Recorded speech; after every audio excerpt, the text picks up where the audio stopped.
What was your first experience in combat? Well, when they decided to break out of Anzio and go to Rome, uh, that we was gathered down by the Mussolini Canal, and about 100 yards away from that old canal in there, or maybe 200 yards, there was an old minefield, and the Germans had moved up to there because they knew that there was going to be a breakout, and they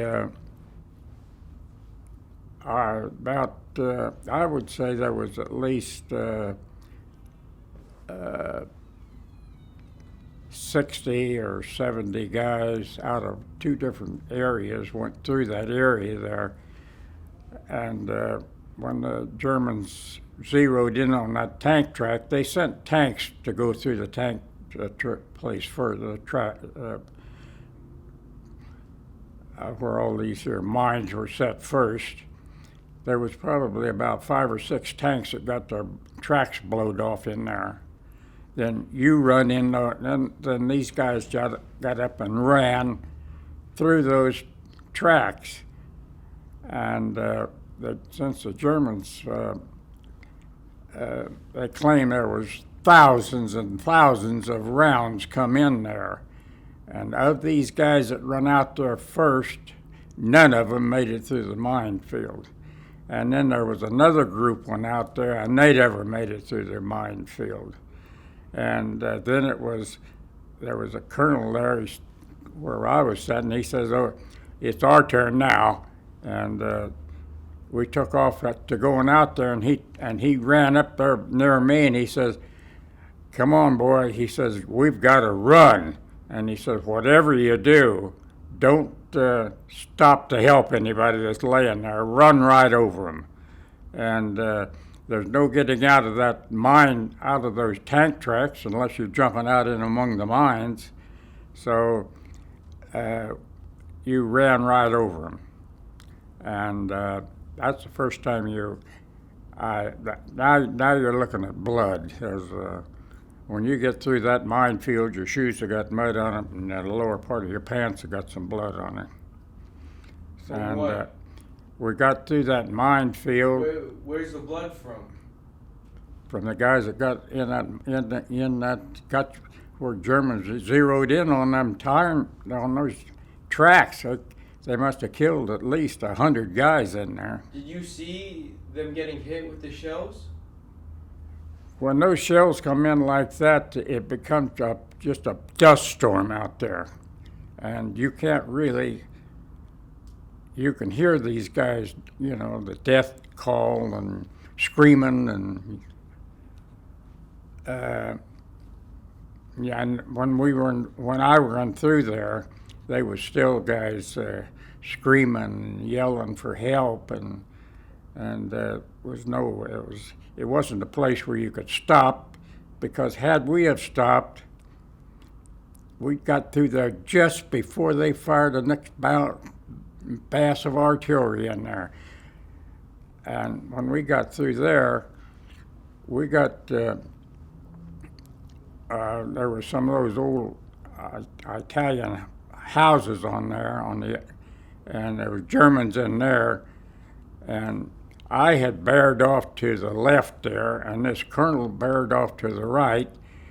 I wouldn't say he made a mistake, but had he have been, if he'd went with me, he might have made it out of there, but he got hit by mortar fire and guys shooting out of that window up there. And where I was sitting, I could see up into that window up there, guys firing, and I was probably at least 250 yards away. I threw a burst at that window, and those guys got back. They didn't fire anymore out that window. I don't know whether I hit anybody, but I shot them right through that window, because I carried a Johnny gun, and it had a tracer in there. About every fourth bullet would be a tracer. It looked like a string of fire when it goes. And there was a lot of guys got killed right there too. There was a lot of Germans around and hidden in some of those houses and out there, and of course there was artillery coming in from everywhere, German artillery. And we waded through that artillery to out there's a railroad track out there, and with these tanks that were there, when I got out of the tank guys, these tanks that were out there with us, there was about 6 or 8 of them that was following us out there in there, because they come through the minefield also. They every one of those tanks, the Germans blew them up.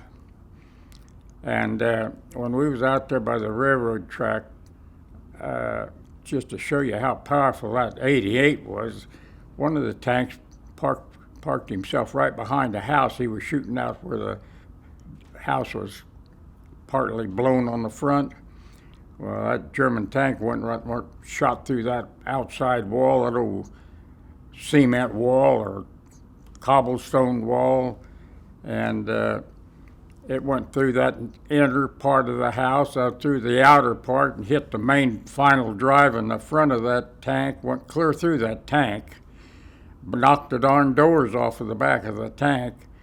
And so where I was sitting and wherever all of us guys are sitting, you could sit there and watch the war go on.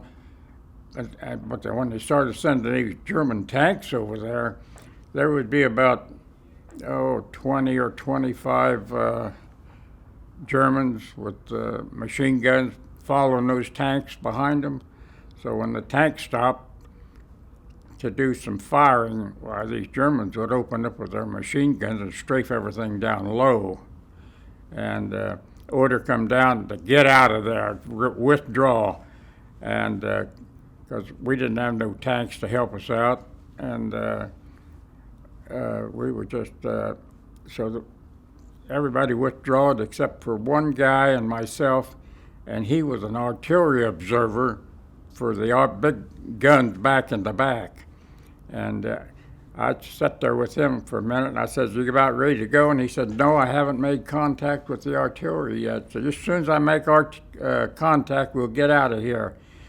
And when he made contact, why, he was sitting there talking on his radio. He had a pack on his back, and he said, they said, "Where do you want them?" And he said, "Just dump them right in on us," because they had him located. And he told me, "Let's get out of here." So we took off.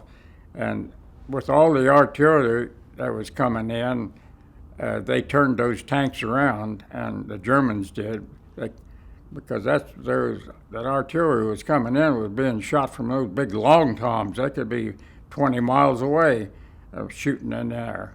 And then there was 81 mortars coming in too. We had some mortars with it. They were firing, and so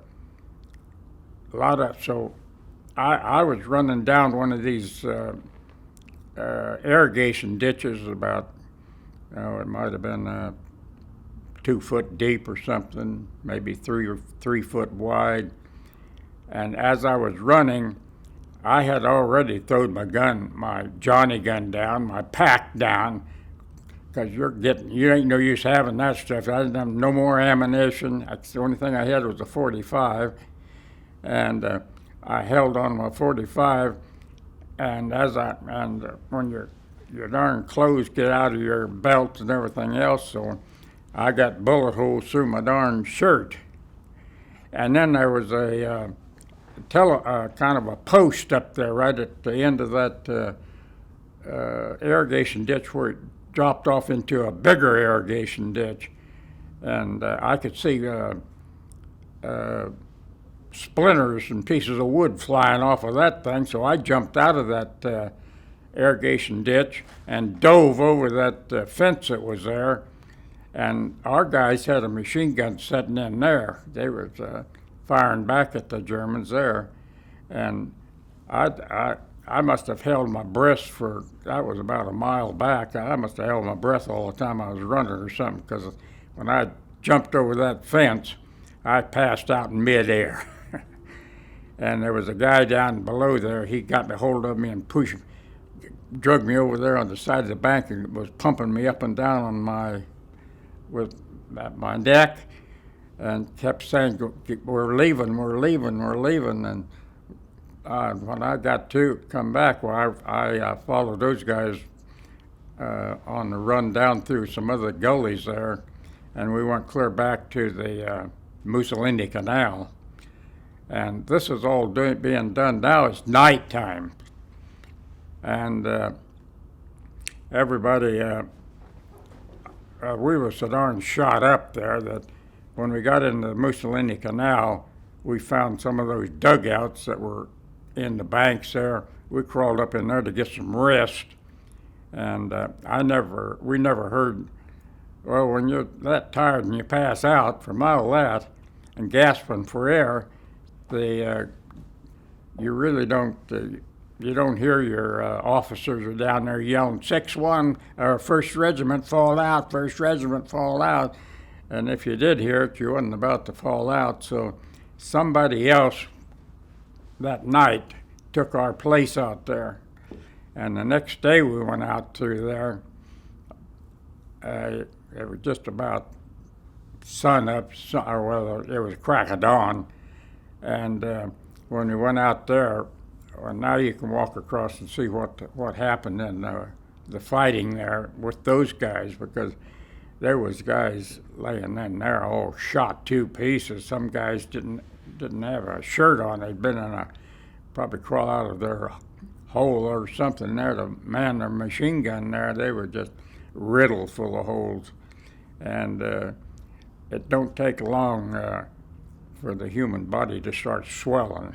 So, and as we went on out there, like I said, those guys that was in those tanks were guys that I was with from the United States in through Africa there. Well, you could hear some noises on the tank. And a couple of us run over there and jumped up there to see what it was. And those guys were still burning down in the tank. And they were already dead. We reached down there first to get a hold of a guy, but his flesh just slid off of his bones, you know. He was already burnt to pieces in there, and this noise just come from his guts, this gurgling noise. And so we didn't attempt any doing anything with anybody anymore. When you heard that noise, just keep on going. And so when we passed that railroad track, and for the next 4 or 5 miles we was up in the mountains over there, and up on the top of up on these mountains there was they was wider than foot trails. I guess they rode, it might have been horse trails or hiking trails, or I don't know what kind of but some of those had turnouts up there where you could observation places. And we was up there when we'd captured a German officer, and it was in that area that they found that book that guy was writing, keeping track of everything, and that's where they found out that the Germans was calling us the Black Devils. So these Black Devils are everywhere. So then when I come down off of that mountain, I don't know what the name of that town was, but it was built on the side of the mountain down there in Italy. We stayed in there was a creek down there, a big, deep creek there. You could jump down in there. And we got rested up there about, well, it was dark when we got down there, and early the next morning they said we've got to attack this hill. And it wasn't exactly a hill, but it was gradually getting higher as we went up. The Germans, it was the high ground around there. The Germans had these here 20 millimeter ACAC guns, and they instead of shooting at planes, they turned them down on us guys. And me and this other guy was running across there, and the Germans opened up on us. And this guy that was with me there, he was going to shoot him, and he raised up his gun, but the Germans shot and cut that swivel right off of the front of his gun, where the leather strap is. Just cut that finger right off of him. And he didn't really even know he was shot until we got on up there a ways. There was where the Italians that was farming this had taken all the rocks and piled them up along the line of their farmland. We stopped right there, and then he got to saying, I've been shot. And I looked at his hand, and I said, well, I'll help you wrap it up there. And he didn't seem to be in a lot of pain at the time, but there was some officer come running up there, and he says, we got to get through here. Well, he got up on top of that rock, and one of those 20 millimeters hit him right here in the shoulder. It took that all the meat off of that shoulder up there and knocked him back down in there where we was at. And everybody carries morphine, I guess, in a pouch. So it's in something, you break it and then stick it in the guy. We fixed him up. Then I told the guy, I'm going to move over to this house. There was a house there, and I said, if I can get upstairs in there, maybe I can fire down on those Germans' guns there. And as I moved over there, somebody shot out of another house not too far from me. And I thought, holy cow, the Germans behind us too. And I hit the ground, and my gun had a tripod on it. The Johnny guns have a little tripod on it and a pistol grip on it. And I laid on the ground and raised that thing up and gave it a burst up there. And it's a good thing I didn't fire anymore, because it was our own fellow shooting at us. And the bullet hit his helmet right there, split it right up over, and he had the worst looking eyes, about knocked his eyes out. Probably if he'd had the strap loosened on his helmet, it would have just taken the helmet off. But then I got over to that other house over there and went around the edge of it there, and there's dead people laying everywhere. And there was this here woman with her, it had been raining, and there was some planks laying there, and she was sitting down on a plank there. I thought a lot of those Italians squat down anyhow, so I was watching her, and I stepped on that plank. She just toppled over. She's already dead. Then I went inside that house, and the stairwell had been bombed and broke down, so I just jumped up there and grabbed hold of the edge of that thing and dragged myself up there, and the Germans had killed some girls up in there, I guess they did. And I got over to that window to fire out of that window, but the tanks had already run up there and silenced those German guns. And we got relieved off of there, and we're heading over towards a town there called Colliferral. And I was supposed to be getaway man on that patrol, but when we got over close to Colliferral, the Germans had the machine guns set up there, and they were throwing bursts at us. And I thought, well, we've been located now, and pretty soon they called Dobbs up front, Dobbs up front. And I went up there, and they said, you're going to have to take over. Our scout is kind of given up on this scouting. He can't take it. And he says, there's a tank up ahead of us. And I went on up there a ways. And I did find a pile of bushes up there where a tank had been setting, but the tank tracks were hard, so it had been sitting there days before we got up there. Then we went on up on the top up there, and they was going to go down to Colliferral, And I told the guys then, I says, I'll go down there. We'll have a better chance of just me down there than you guys. So I went down with about a mile and a half down in there. And I could see that the Germans were moving out. They had their tanks and cars, and you could see the little tiny light on their trucks and cars, and they were moving out. And that was at Colleferro. And the next day, when we got back,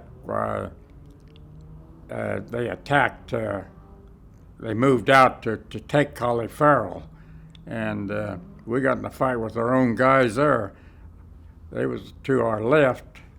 There was another hill there, and they come over a hill about the time we're going over another one, and they took us for the Germans. And I'd say they fought there maybe or throw bullets back, machine gun. You can always tell it's not a German gun firing at you. And the minute they heard that, well, these guys that were had these walkie-talkies made contact with them. Well, that stopped it right then. Then we went on down into Colleferro, and then we that was a strange place there in Colleferro. There looked like a big cave. It looked like it went down into the ground. It looked like it might have been the mouth of a river or something. And that's where these people that lived there, and the Germans was using that for a bomb shelter. I went down in there about a half a mile, I guess, or maybe further. Anyhow, I went down to where there was a stream of water down there, and I come back up. There wasn't any Germans in there, so when we come back up there, then we're still on our way to Rome, and you run into action all the way up there through there.